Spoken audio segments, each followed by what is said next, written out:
డ్రోన్కి ఏ frame better అని అంటే present మార్కెట్లో 2 రకాల ఫ్రేమ్స్ ఉన్నాయి. ఒకటి ఈవీ ఫ్రేమ్, 2 ఈఎఫ్టీ ఫ్రేమ్. ఈ 2 కాకుండా దక్ష లాంటి కంపెనీస్ తన ఓన్ కస్టమైజేషన్తో తీసుకొచ్చిన ఫ్రేమ్స్ అనేటివి మార్కెట్లో ఉన్నా కూడా అవి పెద్దగా అందుబాటులో లేవు. ఇక్కడ ఈవీ బెటరా ఈఎఫ్టీ బెటరా అనే ఆలోచించే ముందు ఈ రెండింటి మధ్య డిఫరెన్స్ ఏందో మనం ఒకసారి గమనిద్దాం. ముందుగా ఈవీ ఫ్రేమ్ అనేది హబ్ నుంచి హాబీ వింగ్ మోటార్ దాకా వచ్చే పైప్ అనేది రౌండ్ షేప్లో వస్తుంది. ఇక ఈఎఫ్టీ ఫ్రేమ్ అనేది హబ్ నుంచి హాబీ వింగ్ మోటార్ దాకా వచ్చేది ముందుగా మెటల్ పైప్ అనేది స్క్వేర్ షేప్లో అంటే 4 మూలలు వచ్చి ఇక్కడ జాయింట్ తర్వాత వచ్చే కార్బన్ ఫైబర్ పైప్ అనేది రౌండ్ షేప్లో వస్తుంది.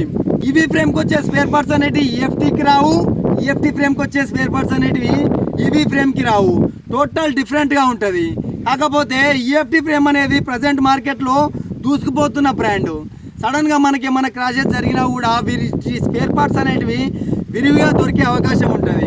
ఇప్పుడు మనకు అర్థమయ్యే భాషలో చెప్పాలి అని అంటే మన ఊరు మొత్తం కోల్గేట్ టూత్పేస్ట్ వాడుతున్నారు అని అంటే మనం కూడా అదే టూత్పేస్ట్ వాడితే మనకి ఏ షాప్కి వెళ్ళినా మనకు దొరుకుతుంది. అదే కనుక మనం ఒక్కరం డాబర్ రెడ్ టూత్పేస్ట్ కనుక వాడినాము అని అంటే ఆ పేస్ట్ మన ఇంట్లో అయిపోతే అది అమ్మేవాడి దగ్గరికి మనం వెళ్ళి తెచ్చుకోవాలి. కాబట్టి ఈఎఫ్టీ ఫ్రేమ్ స్పేర్ పార్ట్స్ అనేటివి మార్కెట్లో ఎక్కడైనా అవైలబుల్లో ఉంటాయి. అవి కూడా అతి తక్కువ ధరలో మనకు దొరుకుతాయి.